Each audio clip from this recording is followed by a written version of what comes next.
So let's say when 10 came out in 2012, for the half a year before it came out and for the year after it came out, there were lots of discussions about the specific changes, the compatibility issues, new features of 10. But if you were heads down working on 9 or 8 or 7 back then, you weren't paying attention to what was new in 10. So you didn't catch any of that stuff. And maybe you don't upgrade until 11 or 2016, which is now 5 years later. Well, you often then don't know things that were introduced in that new release. And again, I'm not trying to get into the talk that I'm going to do separately, but it's just another facet of this thing that we who are around for a long time think, well, everybody heard that was a change in 10, for instance, or a change in 9 or 8 or 7 or 6. And no, I sometimes find I'm pointing out things to people that I wrote back in 2001, 2002, and they're just as relevant now because that core capability is only moderately changed. But they're not going to go looking for stuff 15 years ago. They're not going to go through a blog and try to identify, let me go back and read stuff from, I do that. That's how I learn stuff. Let me tell you, I do learn a lot of great stuff by looking at people's blog posts from years ago because they thought it was important to share then, and they don't think it's important to reshare. And so Michael and I were talking about the value of republishing such old content, you know, and updating it, of course, to make more sense because things do change. But boy, substantial percentage of posts I share from 15 years ago, I would only need to modify, 5 or 10% for some of them to be just as relevant today. So don't dismiss old content. Don't dismiss old people. That's what really we were talking about, is that we're now the old guys. Us, Mike Brunn is always the oldest. Sorry, Mike, but we tend to be the oldest in the crowd. But we is he really the oldest CFer out there? I think there are some older ones actually. There could be some, sure, but as we all get older, maybe they're retiring. But typically when we go to conferences, Mike seems to be about the oldest guy there. And but you and I are catching up with him. And what we were talking about is that, well, I get younger every year, Charlie. That's right. You mentioned that. That's right. And you are getting softer skin looking, and that's right. The good living down in Peru, but yes. And I'm just letting it go and say it's white. It is what it is. But back to the point is that younger folks do often look at older folks and go, "Oh man, you guys are just dinosaurs. You're stuck in your old ways." And there is probably some truth to that, which is why it's believed. But the other part of it is that can't you teach an old dinosaur new tricks? You could, and the old dinosaur can teach young folks new tricks. That's where I was going. Is that there are things that we learned that we just have always had in our head, and we assume that others already know it, but often no, they don't, because they didn't learn it over the years like we did, or they didn't learn it when it was discussed in vigor.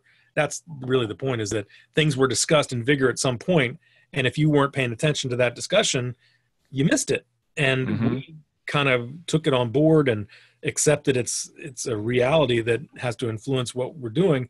But sometimes folks who missed out on that, they just don't even know. And it just stuns me sometimes to find out, because I work with several people a day, different customers every day, and a great percentage of them, there's a lot of gaps, and it's not just the troubleshooting gaps like that I do, administration stuff, server configuration stuff. Obviously, people that don't do that for a living are going to have those gaps. But I mean, even when we sometimes talk about things that I would regard as pretty fundamental, I'm surprised to find that they just didn't even know some capability existed in CF, either in the admin or in CFML or in the web server or in the database server. I mean, even things like indexes in a database server, they just assume the database server is something that somebody else handles and they don't need to worry about it. No, they need to worry about it because it's often not being well managed, and somebody's got to tend that garden. It's got weeds in it. And there's an interesting guy, I think it's called Scary DBA. I believe that's the domain name. And I believe it's him who is now the president of the PAS, for Professional Association of SQL Server. Anyway, they run the annual PAS conference. But he's now just recently done a series of blog posts on database fundamentals. And you might think, oh, come on, do we really need to read that? Well, maybe you don't, but some of you really do, because you really didn't learn those fundamentals. And so look for that, Scary DBA. database fundamentals. And I think he's talking about SQL Server specifically, but there's concepts that apply regardless of the database you use. But yeah, I think it's there's probably opportunity for some revisiting some CF fundamentals. And I don't just mean how to use CF output and CF query. I'm not talking about that. But for instance, error handling. There's a lot of people that don't implement error handling, or they don't implement it well. Or mail handling. People who don't understand how the mail directory in ColdFusion works and what the undelivered folder means, and how you can put stuff back in the spool and what the pros and cons of that are, and where to find out why things ended up in undelivered. Things that, again, some are admin stuff, some are developer specific stuff.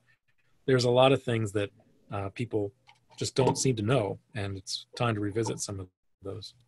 Well, and, I did an interview with Mary Jo Sminky on error handling, and we talked for an hour about all the things you can do with error handling that can make your life easier and all the clever tricks. And there was another one I did with Gert, from the LAS Association, and he was doing custom error handling templates, which a lot of people don't even realize you can do that in ColdFusion. You don't like the way it displays the errors, you can come up with your own stuff. So, or debug templates, maybe. Debug templates. I'm sorry, spaced out there. Sure. No, but it's the same concept. Absolutely. So I'll link those episodes in the show notes. The other thing is, one of the resources you mentioned in CF 411 is the CF Slack channel, which there's just thousands of CFers in there, asking questions and answering them and helping each other out. But, some people really don't like Slack because it's like Twitter, it's a river, and you got to jump into that river and be ready to follow. And if you're standing on the river and the stuff's already going by, you're like, wait a minute, that conversation down there, where did it start? So it's not for everybody. And I'll just that's why I brought it up, because there's a lot of good content in there, but it does tend to flow by like a river. And I just want to put out, this is a question to not just to you, Charlie, but to everyone listening. What would it take to be able to save the gems that come out through the CF Slack and make them more available? Because the other problem with the Slack channel, as you probably know, because it's a free channel, it gets the content at the end of the river after, is it 10,000 posts, or I forget what the cutoff is, but there's a point where it just gets trashed by the Slack company because we're not paying for it, because it would be costing, I don't know. I was talking to Brad Wood the other day, and he said, I said to him, I asked him this question, and I said, well, couldn't we just pay for it? And he said, it's going to be like $3,000 a month to pay to Slack Corporation to have 2,000 users have a real Slack channel as opposed to a free one. Yeah. So. Yeah. Although, I guess, and it may depend on whether it could be classified as just being community versus a company. But well, I think it is classified that way, and that's why we have it for free. But for free for 10,000, right? But to think that you have to pay that much for a community, but anyway, I've never looked into that. But sure, so Slack is one, Twitter, of course, is another. Facebook, there's a Facebook ColdFusion programmers group. So I just want to throw that out there. I'm not a fan of any of them in particular because I just can't keep up with everything. But people should know, if you're a Facebook type person, there is a Facebook ColdFusion programmers, I believe. There's also a Facebook CF job resources, and I've got that listed. and I'll just say, to kind of cover many things, I have a category of CFML resource sites in my CFML resource sites. So it's very meta, but yes, I do. And I list these things. So do you list CF 411 in that? That's recursive. I do. Well, no, I wouldn't list that. No, I wouldn't list that. But anyway, that'd be recursive. It could get mind bending. But if somebody goes to the CF 411 and just looks for Slack, SLACK, you'll find the references to it, and one of them is going to be where I'm listing other resources like that, and the Facebook one is there, and others are there. And there's still user groups that have mailing lists that those that prefer that. There's still the Adobe CF forums. There's still the Adobe ColdFusion blog. So there's a lot of resources that people ought to at least look at for a period of time and decide whether they are suitable to them. Not everybody's going to like every one, but everybody ought to look at one of them and pick which ones make sense for them, because some are going to hit you right between the eyes and you're going to love them, and you're going to learn so much and contribute as well. You certainly, all these you can just lurk and just learn, but eventually you'll realize that some people post questions where maybe nobody wants to answer it because it's something that's been spoken of 100 times, but maybe you haven't said it once. So you'll jump in and offer your answer, and maybe it'll be the right answer, or maybe somebody will jump in with some clarification. And that's sometimes can go wrong because experienced people jump on inexperienced people and tell them that they said something wrong. But hey, we all got to start somewhere. And sometimes the experienced people don't want to take the time to answer the fundamental question. So it's an ecosystem, and everybody's got their, opportunity to contribute. Well, isn't there a separate channel for newbies or in the Slack? I know. Are you not talking about channels. Slack? Yeah. Yes, right. So in Slack, they separate them. And let's also point out that in the Adobe CF forums, they have separate forums for CF fundamentals and ones on administration. And so, yeah, they try to, in many of these things, they try to break it up. But for instance, the Facebook group, it's just one for everybody. So everybody in the pool together, and some people play well in sandboxes with other kids and some don't. We've all seen that over the years, that some people just don't play well in the sandbox. Well, I'm creating a blog post that's going to list all those Facebook and LinkedIn and Slack groups. So I'll put the link to that in there because I think it's a useful thing. And it's needed.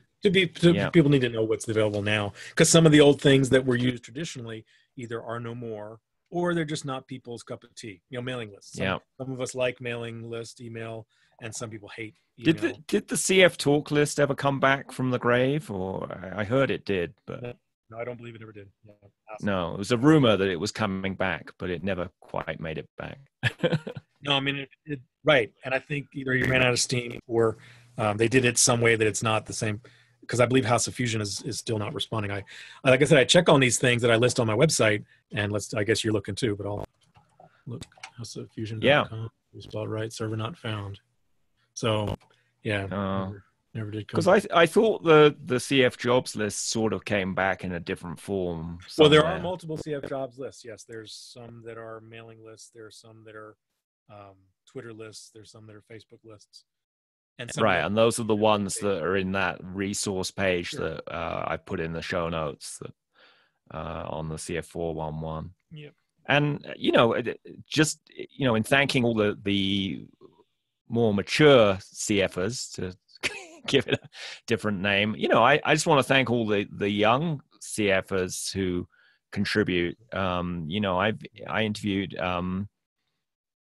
Eric Peterson, and he is not an old CFer by any stretch, but when he joined the CF, he started doing ColdFusion. He just leapt in and he started posting stuff on ForgeBox and sharing stuff. You don't have to be an old timer to contribute. You really just have to have the desire to help other people out. And everyone listening can help other people out. Even if you're new, you're one step up the ladder from someone else who's where you were last week. And there's no question that new blood is of benefit for all kinds of reasons. You might bring new perspectives. You might have energy to pursue some project or task that somebody else might not. So absolutely, there's a place for everybody. And I was just putting in the plug for us old guys, because we tend to start to become regarded as too old to bother being of value, and that can happen for sure. Just like ColdFusion. I mean, some people want to label it as dead or dying, and it might be to one person's perspective, but I can tell you I'm busy every day with different clients from different organizations every day, and I know I don't have all the customers that use ColdFusion, and I serve 1,000 clients, and I suspect that's just a it's a small fraction, right? Maybe 10%. I'm just throwing out numbers. I don't know, because I don't know. No, there's way more ColdFusion sites than that. I mean, last time I did a search, it was like over 200,000 sites using it. So, and that was just going into Built With, which is a site that tells you what technologies are used on different sites. Sure.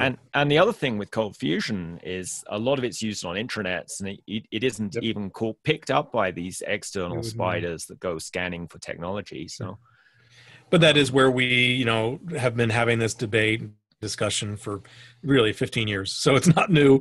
And some of us have offered these pieces of information over and over, and some people just don't want to hear it. But I'll throw out a new piece of information that some of you know about. but some don't. And it's even more valuable if it's, if you'll trust it. When CF 2016 came out and the Adobe blog, which I mentioned it in passing, and let me make it very clear. It's blogs.coldfusion.com. blogs.coldfusion.com. That's the Adobe CF blog. And there's a few posts a month, sometimes several posts a month. So it's not hard to keep up with. And it's often really valuable stuff. Well, when CF 2016 came out, and last year, February, March, April, whenever it was, they did a post announcing it. And of course, there was 100 comments from people about all kinds of things, some supportive, some antagonistic, some pressing about licensing issues. So lots of stuff in the comments. Go read it when you have time. But one of the comments was Rakshith, who's the product manager. He said that there are 2,000 sales of ColdFusion, I believe he said, per quarter. Now, maybe I've heard elsewhere that it was maybe changed to per year, but even if it's per year, he was being very clear because, of course, not everybody, people jumped on him and said, "Oh, mate, you're really talking about, upgrades, right?" No, he said, not upgrades. "Oh, you're really talking about people buying support licenses, right?" No, he said, "No, listen, everybody, these are new people that had never bought ColdFusion before buying a license of ColdFusion, 2,000 per whatever year or quarter." Again, that's where some people will say they're going to argue with that and debate whether Adobe's telling the truth. I'm not going to go there, but I believe, they actually wouldn't say that in a public forum if it wasn't true. And I'm going to stand on that. And well, you can tell Adobe makes a lot of sales because they have an enormous engineering team creating new features for it and supporting it. Money on upgrades, and they make a lot of money on support licenses, and they make a lot of money on maintenance. Well, I'm interviewing Rashish in a few weeks. So, and of course the Adobe CF Week's coming up real soon as well. So that's an online free training thing for folks who I'll put the link to that in. Yeah. So, and and there's the coming up in, is it October or November this year, the CF Summit, the Adobe. And I don't think they make money on that. I mean, it's more of a marketing expense that they have a nice big location and hotel and bring all these speakers in. So, there's a lot of good things being done. There's plenty of signs that CFML is alive and well. And I know that flies in the face of so many people who either think they know or just will not be persuaded otherwise that ColdFusion's dead or dying. And well, I think we all can admit there are things we'd like to improve. Sure. And, let's also be grateful and recognize the things that are good. So, which brings me to the question I'm asking everyone I'm interviewing, which a couple of questions there, actually. Sure. First of all, why are you personally proud to use ColdFusion? Which I remember when you asked that previously, it's a curious question. Proud, proud is, I don't know about proud, but I'm happy to use it because I know that there's a large community of people that are still using it, and I enjoy being able to help them. That doesn't make me proud, but it does make me happy and comfortable. I enjoy doing it. I don't foresee needing to change. Now, again, I know we talked about this earlier. We don't want people to hear us as saying people need to only do CF. Of course, people should be looking into other things just for rounding out their technical abilities. And each of us have done resources, blog posts, podcasts where we've talked about that. So, we're with you on that. But I'm just saying that I'm very happy doing what I do, and I'm perfectly busy, just amount of clients every day, every week, every month. For the past 10 years, I've been doing it, and it's not changing. And it's new customers every week. So CF is not dying. It can't be, because I wouldn't be getting new customers every week, and I wouldn't continue to get the work that I do with the 1,000 customers I already have. Of course, some have probably moved on, but I'm telling you, I work with too many people. And then things like what Rakshith said, and of course, Michael, your contribution to the community mailing list you have, do you announce how many people are on that list, or do you keep that private? No, it's about 5,000 on it currently. And if they were failures and bounces, you'd know it and you'd remove them. So that's having removed all the bounces and unsubscribes. So there. And then also some of you know I run the online ColdFusion meetup, which is a online CF user group. it used to be more frequent, but it's hard to get presenters. I don't know why people just don't seem to want to come on and present, something they put together for a conference. Everybody that, if you're a speaker watching this, would love to have your presentation on the meetup. But even with the relatively small number of presentations that we have now, there's still 2,700 people on it, and Meetup would remove any bounces. So there's 2 resources right there, and we know we're not serving the entire community. So well, and I won't give out the exact numbers of people who've bought Fusion Reactor, but it's well into the 5 figures. Right, I believe they announced the number. And that's just people who are so serious about ColdFusion, they're paying out money to monitor how good their server's running. So, and we should throw out there that some number of those might be using Lucy or Rilo or Blue Dragon or Tomcat, but I know that the majority of people using Fusion Reactor is ColdFusion, because I give the webinars for them and speak on their behalf. And in fact, I'll be manning the booth for them at the conference this year. So I'm a fan. I'm not an employee, but I am a fan. But I'm saying because of that, I know when I put together resources, they're usually CF oriented, because that's the majority of the user base, though it can be used with any Java application server and any CFML server. Anyway, you had another question? I did. So, what would it take to make ColdFusion even more alive this year? Well, I think we've just talked about plenty of ways, from people taking individual initiative to become more aware of available resources and getting involved and contributing. As you mentioned, newer folks getting involved, that new blood is really vital.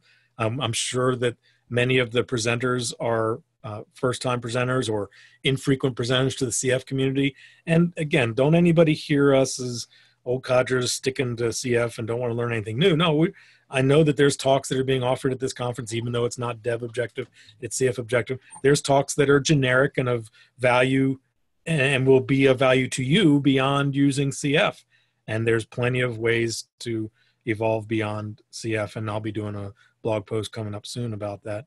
But yeah, so as far as keeping CF alive, I think making it more alive. It's not just keeping it alive. It's not like, well, we testified about how it's much more alive than people realize. So, I don't know if it needs to be made more alive. I just people need to realize that it is more alive than you think. But right. But all these resources and people learning, is going to help make it more alive. Sure. Yeah. And, I've done a few things myself, as well as starting this podcast, which we put out not only on iTunes, but on YouTube and Stitcher and goodness knows where else. Anywhere we could get it to go, we put it. And thanks everyone for sharing it with your CF friends, because that's how we get more listeners. And also appreciate you leaving reviews on iTunes, partly because we'd like to hear what you think about it, but also just the algorithm in iTunes, the more reviews you get, the higher up it shows up, so more people can find it. So the other thing I'm doing this year, which is a little bit out on the left field, but I figure someone's got to go out there, is I'm creating a song about ColdFusion being more alive. So I think that'll be a fun way to get the message out. So, we'll see that when it comes out. Yes, I will happy to be sharing that with you. So let's just wrap this up. You're going to be speaking at CFObjective, which is, instead of being in the middle of the country in Minnesota, this year is in Washington, D.C. Yeah. So what are you looking forward to at CFObjective this year? Well, as a fellow former D.C., resident, it's fun just to go back home. And in my case, it's where I was born and raised. Grew up in D.C., went to high school. In fact, I could take the same bus that I took to elementary school, junior high school, and college. I could take that same bus to the Marriott. It goes by that same bus. It's the 30 bus, runs up and down Wisconsin Avenue and Pennsylvania Avenue. I could take that same bus if I still lived where I was born and raised. So anyway, it's fun to be back in DC, to see those old stomping grounds, and I've loved seeing the tweets that the conference committee has put out about things you can do. There's so much to do in DC. It's a great city. What's for someone who hasn't been to DC or hasn't been there a long time, what would you suggest as a good thing to do while you're visiting? Well, really, rather than me try to think of things to say, I'll say, if you haven't seen those tweets, go on Twitter. I believe they'll probably just be using a pound CFObjective hashtag. Look for those. They're usually announcing things about the presenters and their topics, but they're also interleaving in there specific things to do in DC, from natural things to museum type things to other things that are free. Almost, everything. Cool thing about going to DC is that pretty much everything is free, and it's all very close. You could walk, it might be a mile, so it's sometimes in the hot of July, it might be a bit arduous to walk a mile, but there's so much to do all within, 10-minute walk of where we'll be staying at the conference. So hopefully. Oh yeah, it's amazing.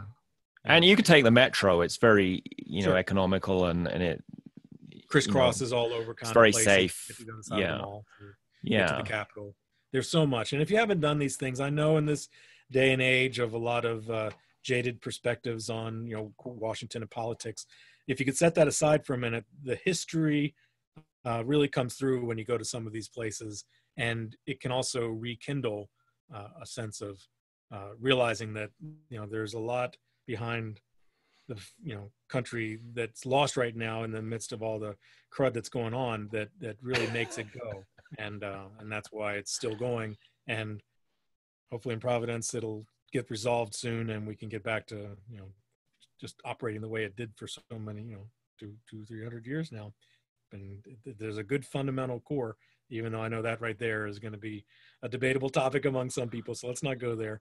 But anyway, go check out those things. Even if you don't get into that, go to the museums, go to the go to see the Washington Monument and the Vietnam Vet Memorial, and talk to some of the vets at the memorial. It's not just seeing that. You can talk to.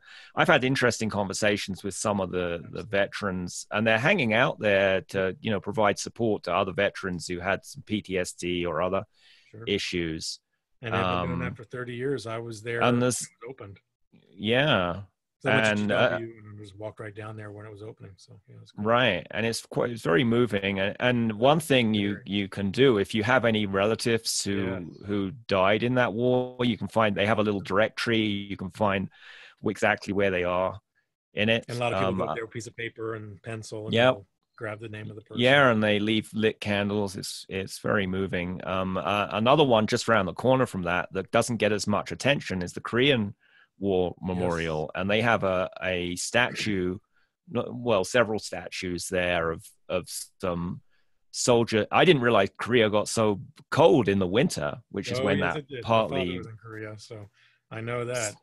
So they have some statues of people looking like they're trudging through some snow and not looking too happy about it, to be honest. And the Vietnam one, and now World War II one, and then there's always been a World War One. So there's lots to do. And a lot of that stuff is covered in trees. So it actually can be pretty comfortable to walk around a lot of that. You could spend just a whole afternoon in that area of the reflecting pool and see those. And the Lincoln Memorial. Don't forget that. You can read President Lincoln's address that's chiseled into the memorial there. Sure. And that's where Martin Luther King gave his famous speech on the steps there. So lots of history, recent and not so recent. Anyway, it's fun to rekindle.